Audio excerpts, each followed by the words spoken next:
Hey guys, and welcome to episode 10 of our weekly Super Smash Bros. Ultimate News Roundup, which means there's only 16 weeks left until the game is out. As usual, we're joined by Derek, Ash, and John to go over all the updates from the Smash Bros. Blog and elsewhere from the past week. So let's get right to it. And this week, guys, it's a week of newcomers because we got 3 different character trailers to go over here, plus what might be the Switch's killer app, and I'll get to that on day 3. So, starting off on Sunday, being day 1, we got character overview for Richter, and the description reads, Richter from the Castlevania series joins the battle as Simon's Echo Fighter. His basic attacks are the same as Simon's, but with subtle variations. In addition to that, his holy water is a different color. So, Derek, you did a whole breakdown for us not too long ago on pretty much everything Castlevania in the trailer and beyond in some ways. Do you want to give us a quick rundown of this guy and tell us whether or not, or we already know you're excited for it, but tell us why you're excited for him? Richter's just sort of a complete surprise because, you know, everybody was like, okay, yeah, if a Castlevania character gets in, it's probably going to be Simon. That's a good choice. Simon is kind of the poster child for the series in a lot of ways, just because of the original and all the remakes and whatnot, but Richter's from a fan favorite in the form of Rondo of Blood and eventually Symphony of the Night, so he represents almost this later half of Castlevania that eventually comes in. Alucard maybe more so, but the idea of just having both these guys in here is a really good choice, and I love how these two are echo fighters of each other, but their moves are almost perfectly mixed together. That Sakurai wasn't kidding when he said that you're not quite sure which one's the actual echo fighter, because they just really do take moves from each of them. And if I had to guess as for how these guys are going to be different as far as their slight variations, Simon's going to be more powerful but slow, Richter's going to be the faster but kind of weaker one. Doing that analysis, I'm like, what is the difference between these two besides the holy water? Yeah, I guess that's the question, right? Are there going to be any major real differences with Richter compared to Simon? Because Sakurai did present them in a very different way to most Echo Fighters, where he's like straight up, yeah, these two are pretty much echoes of each other. So it makes you wonder they might be more similar than most other fighters, or most other Echo Fighters. They may just be cosmetic differences, like it really may just be the things like unique animations and differently colored holy water. And personally, enough that would be for me. I'm going to take a risk here and slightly blaspheme, but as much as I like Simon, and I do like the original Castlevania games, I love Symphony of the Night and beyond, and that's when I really got into Castlevania. And of course, so I feel a little more, I guess, affinity for Richter, even though, of course, Simon is the poster child, as you said, Derek. I like Richter's look more. He's got this, like, edgier look. I guess I kind of gravitate toward slightly more anime-like characters anyway, and Simon's got this beefy Conan the Barbarian look to him, which is cool, but I'm really liking Richter's look here, and I'm feeling like of the two, I might play Richter more often, even if they end up being mostly the same in terms of actual gameplay mechanics. But I think it's a really cool surprise that he's here, and I feel bad for him because most of the reaction videos I've watched, people are like, oh yeah, Simon, and then their true colors show, because they're like, oh, who's this guy? Oh, you know, guys, I haven't really played Castlevania before, and I'm like, oh, poor Richter, man. I mean, to be fair, his game didn't really come out in the US, and other True. than like Dracula X, which isn't a great version of Rondo of Blood, or great port of Rondo of Blood. That's actually really interesting about Simon, because they totally could have taken Simon's look from later games like Castlevania Chronicles, where he's redheaded and has like this just completely different look to him compared to the SNES one. Yeah. But I'm so glad they stuck with SNES, because that is classic Simon to me. I am too. I don't think that would have worked, especially because they have that kind of, you know, more Japanese style design in Richter. It's good that they went with the really old school kind of beefy design for Simon. I agree. I do also love that they went a bit more obscure too, because a lot of the rumors leading up to this kind of listed either Simon or Richter Belmont. And I love that they went with a game that wasn't necessarily a huge worldwide game. Obviously, Rondo of Blood has a huge fan base, but it's not necessarily a game many people have really got to play yet anyway. So it's great that they've included Richter in this. And actually, I was a little bit surprised to see Alucard. Alucard was only an assist trophy, because he is one of the most famous characters in the entire series. It's amazing he's here, though, and I guess he wouldn't really have worked as an Echo Fighter. But I love the look of Richter. Personally, I am leaning more to Simon. I love how they've recaptured his NES appearance in this modernized format. And Sakurai's so good at that. I mean, Mega Man, for instance, is basically the NES incarnation, but in 3D. And Simon's kind of that as well. Whereas Richter is maybe a little bit more modernized than he was in Rondo of Blood. And it's just interesting to see different takes on these characters. But yeah, he's a brilliant Echo, and it's not really something I considered, them doing Echo fighters of new characters. I always thought they'd do like Echo fighters of the veteran fighters. Right. So it was a huge surprise to see Richter just come alongside Simon. Like that was probably one of the most surprising things in the entire Direct for me. Yeah. I mean, in retrospect, Richter kind of makes the most sense as a Simon Echo because he does flesh out Simon's moveset a lot more. You get the item crash in there, you get the slides, you get the leap kick and all that stuff, the backflip, all this stuff that Richter could do that Simon and a lot of other Belmonts simply couldn't. Richter does have one of the most fleshed out movesets when it comes to these Castlevania characters, and I think that's also what makes him such a great choice as an Echo, because it helps Simon a lot. So where is my Pauline Echo for Ness then? Because didn't most of his moves come from her? That's true. That would be cool. That would be cool. Alright, so let's go ahead and move on to day 2, being Monday, where we got a Pokeball Pokemon overview for Abra. The description reads, Abra will ensnare a nearby fighter and teleport them to a random position on or even off the stage. Look out. And I actually looked up gameplay of this guy before we did the discussion, and yeah, sure enough, that's exactly what he does. If you get close to him, he'll grab you, then he'll teleport around a few times before dropping you off somewhere. And that seems like that could get pretty confusing, especially if you're playing in like a 4 to 8 player match. It's like, where the hell am I? And yeah, I just love the idea that it can just take you anywhere on the stage and just kind of cause chaos with wherever he drops you off at. I really have enjoyed Abra in all the matches I've played. Like, it's just the ultimate, like, troll Pokemon. Like, it is exactly, that description is so apt. And you may just find yourself being teleported right off a stage, and it's so unceremonious, and it happens with no fanfare. There's no big deal. It's just like, oh, okay, I'm gonna take you now and drop you off the stage, and you can't do anything about it. And it's really funny, and it's even better when it happens to somebody else who isn't you. And oh yeah, it's the best. Yeah, of course. But no, Abra is easily one of my favorite new additions, just based on the matches I've actually played. And there's no question about what his move comes from, because teleport's basically Abra's only move. So it makes so much sense. But yeah, he popped up for me quite a lot during my time with the game. And the places he can put you can be either fine, like he can just put you back on the stage, or he can literally put you like right by the barriers, which can just spell your doom at times. So he's a very chaotic Pokemon. He's one of my favourites from the demo though, and it's kind of shocking that Abra hasn't appeared until now, because he's such an obvious inclusion, especially with him having just that one move. So that's not quite accurate, John. He technically did appear in Smash Bros. Melee in the opening video. That's true, yeah. Yeah. Otherwise, you're totally right. Yeah. I mean, that's the funny thing is Abra. It's like it doesn't really have the most grandiose of movesets. Yeah, everybody remembers it because it eventually becomes Alakazam, which is one of the best Pokemon in Red and Blue. And yeah, it was just like, okay, yeah, it's just a pain in the butt to catch. But to take that idea of him teleporting away and having an offensive use for it, that's such a good idea and such a brilliant move by Sakurai and his team. So I've not gotten to experience Abra myself during my matches, but I like the idea of him a lot. Yeah, I like the idea of Pokemon that's going to come in and dick with you as opposed to just causing damage. Yeah. Alright, well let's go ahead and move on to day 3, which is the highlight of the week, guys, because we got an extended version of Gang-Plank Galleon, a brand new remix of this amazing track, to the point where, like, I love the song, and I loved it so much, I actually combined it with the version from the trailer to give us a slightly longer version that's about 2 minutes long. Even though it's not entirely accurate because there is like some kind of missing section between the two. I'm not sure how long it might be. It could be just a couple seconds, could be considerably longer, I'm not sure. But regardless, it sounds amazing and I am stoked for this. So Ash, I'll go and throw it to you next so you can fill us in on some of the background details perhaps of this song. Cool, yeah, the first thing I want to say is I do love that this version of the song includes a rap. I was not expecting that. I don't think I ever imagined Gangplank Galleon being combined with a rap section, but I love it. And this comes to us by way of Ace, which is the name for the composer duo comprised of Tomori Kudo and Hiroyo Chico Yamanaka. And they are also known as Ace Plus when they added a third person, Kenji Hiramatsu. And as Ace Plus, they are responsible for much of the music in Xenoblade Chronicles 1 and 2. So they have a really nice pedigree. But as for the duo specifically, they have worked on Smash before, mainly Smash 4.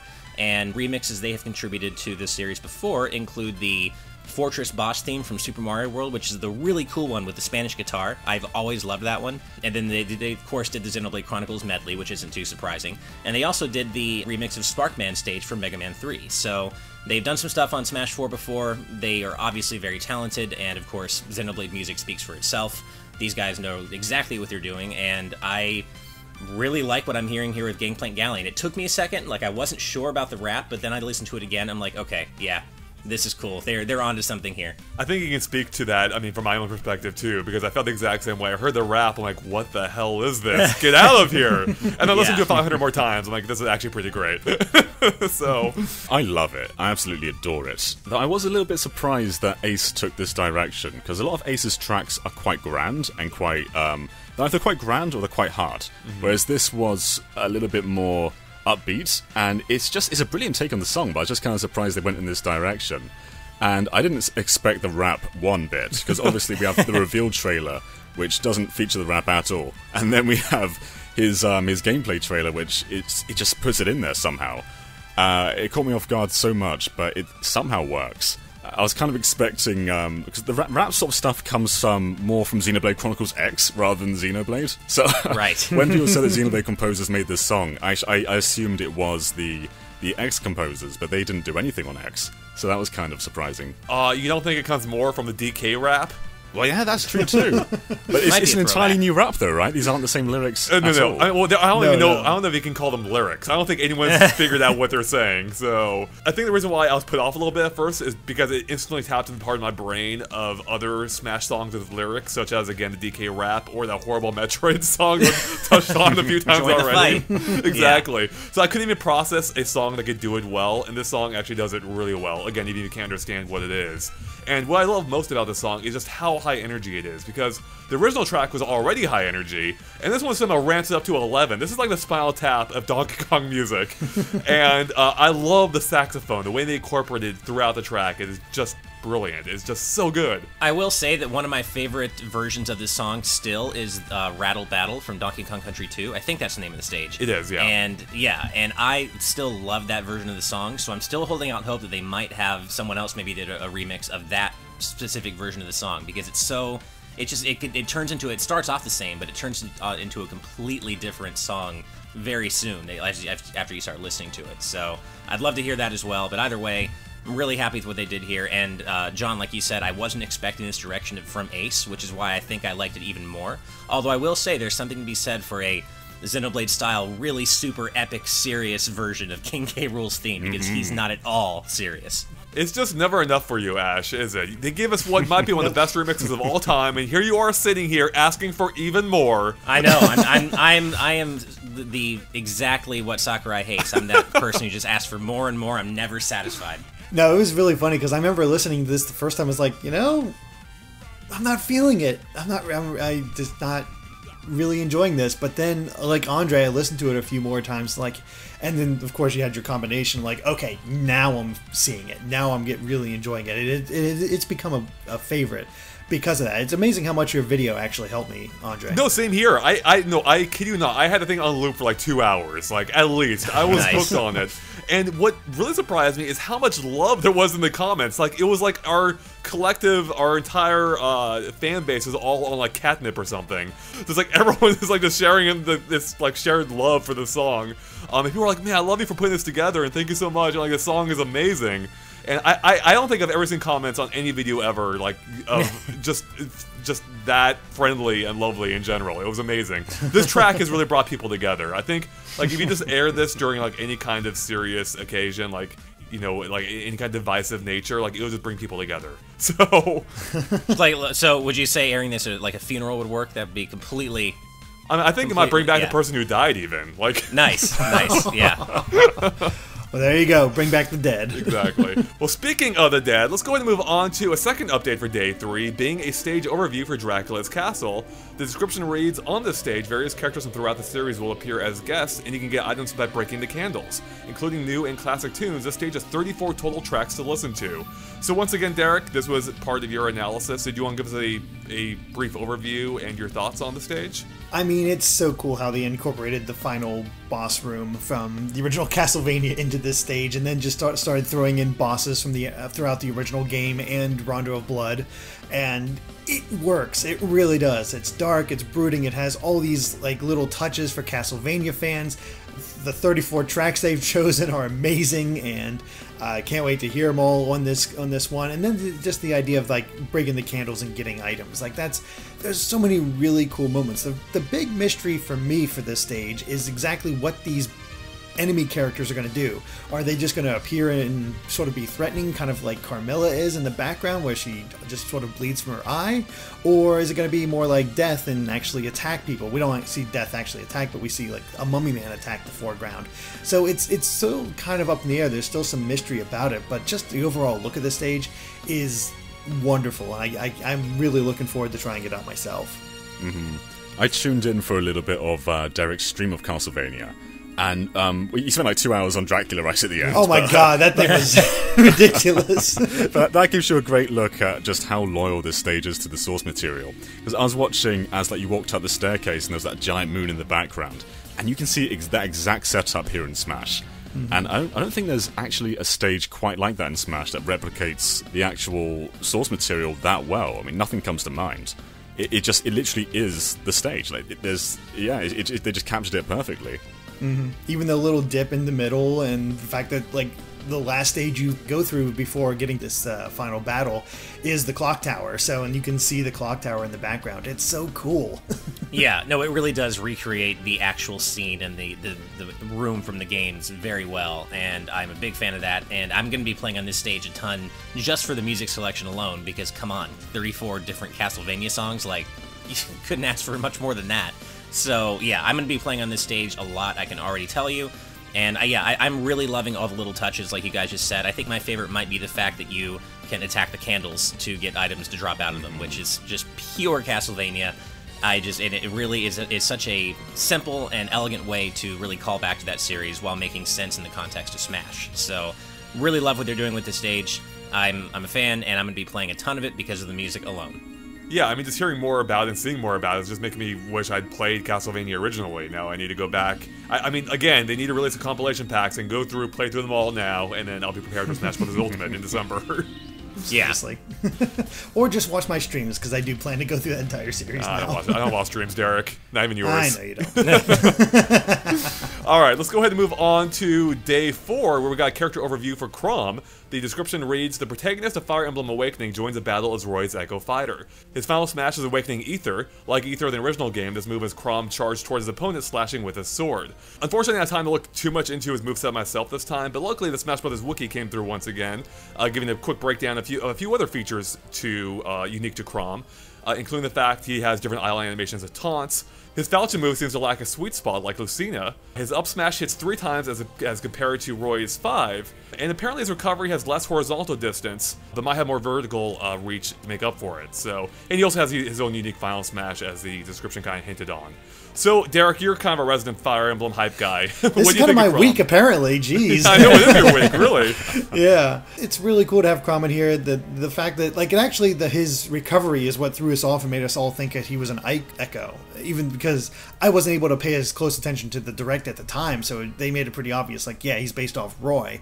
But the fact that, he has that recovery is so close to Ike makes him a little bit interesting. And he just seems like maybe a quicker Roy, and maybe more attuned to actually putting out combos, because Roy, especially with his reappearance in 3DS and Wii U, he's very much of a single hit fighter. At least that's what it felt to me as I played him. And Chrom actually seems like you can chain some things together, which I'm all for. Yeah, I think it's great to see Chrom here. Of course, there's the running joke about how many Fire Emblem characters there are in Smash, and yeah, there are a lot, but I do think Chrom kind of gets a pass. I think he just kind of gets a grandfathered in because he was passed up before and he needed to get his chance another day, and that day has arrived, and I think it's cool to see him here. I really like the way his final smash, Awakening Ether, looks. I do like that it, even if it is in function relatively similar to some of the other Fire Emblem final smashes, I do really like the way it looks, and I like that they're going as far as they seem to be to really make Chrom's moves feel at least a little bit like his own and not too much like Roy's. and he feels like he's surprisingly somewhat unique out of the rest of the Fire Emblem characters that he's somewhat echoing. So it's funny because Roy, if you really break it down, Roy was originally an echo of Marth, kind of. So Chrom here is an echo of an echo, which is kind of weird when you think about it, but I think it's really cool to see him here. Fans really wanted him. You know, it's great to see him playable, and I'm looking forward to checking him out. And I think it is probably worth noting that some of the stuff, like, you know, his the stuff about his recovery and his up smash hitting 3 times compared to 5, that is all based on just what we've seen of the character trailer so far. Of course, no one has played as him yet, so don't necessarily take that as gospel yet. But yeah, I mean, that's what's been observed by folks who've watched these trailers. But yeah, I'm looking forward to playing as him, and I'm really glad to see him playable. It is cool that he's playable, but I think he's the only newcomer so far that's made me go, eh. Because all the other newcomers feel so huge, and like it's amazing that they're here. Whereas Chrom, I just kind of expect him to be here. He doesn't throw me off. And the fact that he's an echo of an echo when there's already 4 characters with that moveset kind of makes him feel less special. It's good that he's here. There's nothing that can be taken away from him not being in the game. But I don't know, he doesn't really excite me. And he's the 3rd Fire Emblem Awakening character as well, alongside Lucina and Robin. And I feel like maybe they could have reached further into the series, like maybe get Celica or someone like that. But yeah, he's fine that he's here, but he just doesn't really do anything for me, personally. I don't get how you can't be excited for an echo of an echo that's also a sword fighter and also a Fire Emblem character. What's not to be excited about there? Man, a lot of Chrom hate. Yeah, seriously.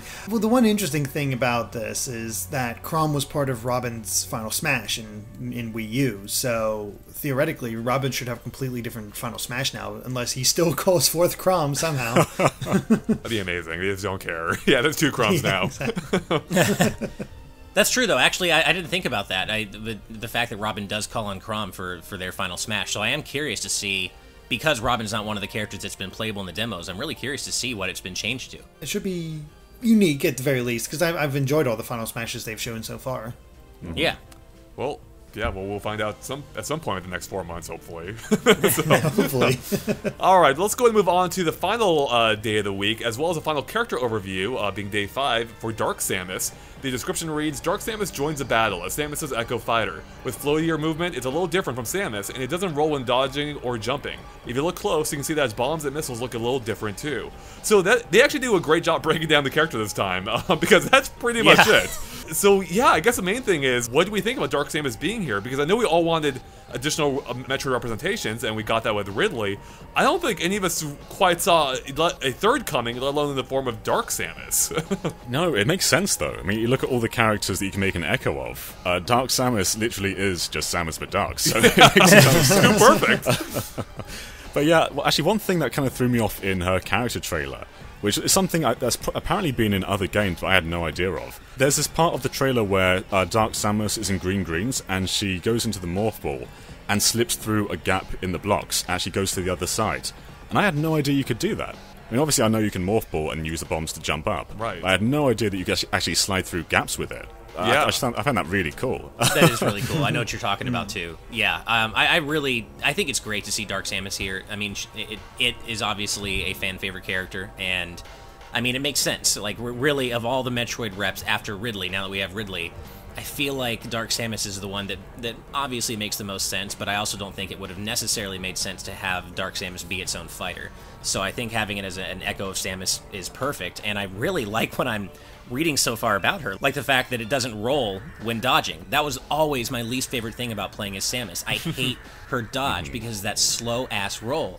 And the fact that Dark Samus doesn't do that, I feel like every time I play Samus, I'm going to go with the Dark version, because I take away that roll. I hate roll dodges. No thank you. And I just love her animations, that one-handed charge shot, and the way she floats. I keep saying it. The way it floats, like that. I think the idle animation is just, instead of walking, Dark Samus just floats along, like Rosalina kind of. And I think that's really cool. It's a fan favorite. I really think it's cool to see Sakurai doing what seems to be.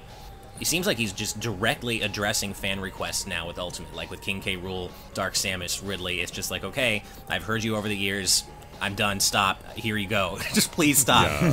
It's like the term "everyone is here" has been given another meaning. Like, it originally meant like everyone from the previous games is here, But now it's like everyone you've ever wished for is here. Yeah, right. It seems that way. Speaking of terms, real quick, Samus did take the phrase "slow your roll" a little bit too literally, didn't she? Oh God, Man. I will say I do love Dark Samus's animations. The little touch that whenever she uses her final smash, her arm cannon has to reform on her in order to recover from the sheer blast of it. That's a really cool touch. Mm-hmm. Yeah. Well, I also love her victory animation where there's two of them, or two of its, two of them, and they form together. It's really neat. Really taking the idea of Dark Samus and let's just go for it. It's kind of funny. It works. Like, I had almost completely forgotten about Dark Samus as a character because I didn't play. I haven't played Metroid Prime 2 in God knows how long, and I've only played it through it once, and not even all the way through. So this totally caught me by surprise. But I forgot that she existed as a character. That's a good point. Like, do you reckon that she's ever going to come back as a character? Because she pretty much died in Prime 3, so. I can't really see her coming back for Prime 4. I mean, you can always have just like another new Dark Samus, right? Darker Samus. So. Yeah. Well, I mean, given Darker meta Samus. Dark Samus. I mean, given what happens to Dark Samus, in Metroid Prime 3 and just phase in general, like I feel like Metroid Prime 4, unless they've got some crazy, ridiculous twist happening, I don't feel like it can lean too heavily into the phase-on angle, so I don't see Dark Samus returning, but at the same time, she's still such a fan-favorite character that it makes sense to bring it back whether it comes back or not in a future game. But yeah, I think it's great to see Dark Samus here, period. What if it's in Metroid Prime 4? It's possible. Yeah, I don't see how they could do it in a way that wouldn't feel contrived just because of what happens to Dark Samus in Metroid Prime 3, as John touched on, but I mean, I'd be down again. I mean, people love seeing the surprise returns of fan-favorite characters, so, I mean, and it is specifically Prime 4, and, I mean, Dark Samus is basically the namesake of the series. Dark Samus literally is Metroid Prime, so maybe they'll find a way to bring it back. Yeah. One thing I love is when Dark Pit was announced, everyone went, oh! And now when Dark Samus is here, everyone's cheering into the heavens. It really is amazing, like, just the whole Echo Fighter. We've talked about this a bunch of times. I don't want to go on the point too long, but yeah, the whole Echo Fighter thing was just the most brilliant rebranding ever, because people actively want them now. Yep. Alright, well that brings us to the end of the week, but we're not done yet, because we have to address one of your guys' questions, where for just $1 a month, if you back us on Patreon, you can send us a question and we'll answer one of them each week. And this one comes to us by way of Cody C, who asks, years passed between Smash entries, and yet now in my 30s, I find myself as excited and speculative of all the minutiae of Smash details as I had even as far back as Smash Melee. Some things do not change, even if the sands of time pour in the hourglass of our lives. However your lives change relative to each iteration of Smash, do you still tap into that same enthusiasm well as you had previously when you were younger? Ain't that the magic of Nintendo? So I think he pretty much hit on it, because had he asked us for some of the more recent Smash entries, or more specifically Smash Bros. Wii U, I think there would have been a clear divide between how I felt as a kid and how I felt now. I was hyped for it, I was really excited, but I never quite reached the peak I think I have with Smash Bros. Ultimate, or maybe I just forgotten. But now, when they had the reveal trailer of Smash Bros. Ultimate, I lost my... I was so excited when, like, the inkling turns around, you see the Smash Bros. Symbol burning in her eye. It's like, holy crap, this is what I've needed. I think there's a bunch of factors going into that. We kind of touched on them previously. But yeah, I think I very much am tapping into, like, that childhood well, where, because I can even remember, I was at the E3 reveal for Smash Bros. Melee almost 20 years ago now, back in 2001, and when they showed off the reveal trailer, that epic CG opening, which, also appeared in the game itself, I mean, the room collectively just lost it. It was insane. And I think this is the closest we've gotten, or that I've gotten personally, in terms of being that excited again. It might just be right up there. Like, I can't quite remember. It was like 20 years ago. I just remember being super excited then, and I'm super excited now. And King K. Rool, that entire reveal might be the most hyped I've been for, like, any character in the history of Smash Brothers. So, I think I really just kind of tapped into that childhood, like, innocence, or just how excited I could get as a child for something, which doesn't happen all that often these days.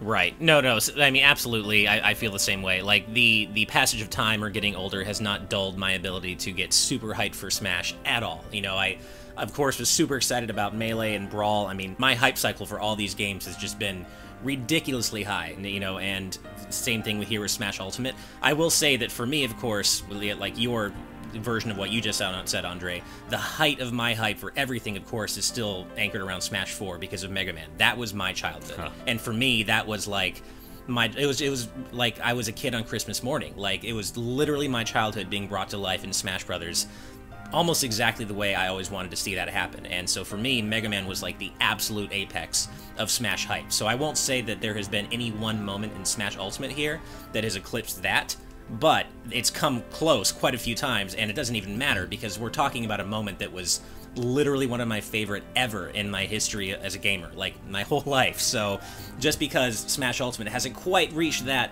specific point yet doesn't mean much, because it's still way up there. And yeah, I'm 33. I'm just as hyped for Smash Ultimate today as I was when I was in college for Brawl or in high school for Melee. And, you know, it's a little different now. Of course, I do wish I could still have friends over and play all night like I used to with them. And, you know, I mean, I'm certainly going to have a launch party, but it's different. You know, people have lives, jobs, work, you know, other commitments. So it's not exactly like the same as before where, you know, my friends and I could drop everything and just go play the new Smash game all night. But endlessly, yeah. Yeah, so I do miss that aspect of it. But in terms of my own personal hype, I feel like a kid every time I mean, I'm checking the Smash blog several times a day, every day of the week, just, you know, to see what the new update's going to be, just like I did the Smash Dojo and the previous version of SmashBrothers.com before this one. So my hype has not dulled at all. No amount of sands of time pouring in the hourglass of my life could dull that. I am so excited for Smash Ultimate, and but yeah, Mega Man is still the absolute peak of my hype for Smash over the years. They've definitely made the character reveals more glamorous. I remember checking the Smash Dojo and seeing Sonic revealed. And it was literally, it was kind of a mix of a gameplay trailer and a little bit of the Subspace Emissary stuff. It was really just him in the game, whereas now we get these big CG trailers showing the characters with all this expression, interacting with all the other characters, and that kind of thing just wasn't really there for the older games. Now, obviously, there was huge excitement when you encounter a character you haven't unlocked yet in Melee, and you hear the sirens, you see the silhouettes, and you're like, who could this be? And there's a genuine excitement there. But I would not trade that. Like, I'd rather have these character trailers we have now than go back to that. Same here. Because, yeah, I mean, it definitely is exciting to have that, but it's just not quite the same. Like, this is just it's a tribute to these characters, these trailers, and it's something that I think makes me more excited for these games. And leading up to this release, I don't think that's anything that the prior games really touched. This feels like the culmination of everything Smash has ever been. And I've not really felt that with prior games. So, for me, I think I'm more excited for Ultimate than I have been for any other Smash game. Wow. Nice. I still remember the first time I was watching TV as a kid, and the original Smash 64 commercial came on, which everybody remembers. It's so because good. it's a classic. It really is. And I did not have an N64 at the time. I had friends with N64s, and I saw that, and I'm like, you guys are going to get this, right? Because this looks amazing. Like, it really did capture that thing. Like, oh my god, the idea of Mario fighting Donkey Kong, even though that's been done. So Mario fighting Fox, Link fighting Pikachu, like, that's insane. I think it really did help open me up to the idea of a lot of other Nintendo content, which I wasn't aware of. So the fact that I had a GameCube and Melee when it first came out, and unlocking all the trophies and discovering this history of Nintendo I just didn't know at the time, and really getting interested in what they've done in the past and stuff we haven't seen before in the States, there was this genuine excitement about trying to unlock more just to learn more about Nintendo. Mm-hmm. And true. Ultimate still taps into that fact that these characters have a legacy, and they show that legacy with these trailers they put out for K. Rool and Castlevania and everybody else. It works so well, and I love how they're tapping into that, and it makes me all the more excited to actually play. Like, I don't have a lot of friends I can play with locally, so that's going to be an issue there. But time to invite the Nintendo Power couple over more often. Yeah, exactly. or hopefully the online's good enough that the four of us can play and actually enjoy all this. We'll see. Yeah. I mean, it's hard to say, but if it does, that would be pretty great, actually, being able to play with all you guys. It would be better. Characters. Absolutely, but nothing can capture. I mean, not even if it had the best online, it still wouldn't compare to playing locally with your friends. No, I mean, there's something to be said for having your friends in the same room, and then Smash is the ultimate couch multiplayer game, but it would really help to have better online such that, you know, we can play over long distances and, you know, at least get on Discord and chat and whatever. Like, it would make a difference, but yeah, the best Smash multiplayer experience is always going to be local. But I do just love in general, and to just kind of sum it up for me, I've loved and played video games all my life, and Smash has really become video games the game. Like it brings them all together, right? It really does. It's like it is the ultimate video game about video games and video game history, and I think it's the most that's ambitious what I love crossover, you might even say. Yeah, no, it really it's like the most ambitious crossover game of all time, and so above and beyond it being another Smash game, which I love playing Smash, I love the gameplay of Smash. I just love that it is a celebration of video games in general and the most important characters therein, and that's just what I've loved seeing Smash become over the years. I think you said it right there, Ash. So thank you so much for the question, Cody. That was a great one. And again, if you want to submit your own questions, you can for just $1 a month. You can support us on Patreon. There's a link in the description below. It'll also give you access to our podcast 3 days early, in addition to our VIP room on our Discord. And with that, we're done here. So thanks for watching. And of course, stay tuned to GameXplain for lots more on Super Smash Bros. Ultimate, including another discussion next week. We'll catch you later. Bye.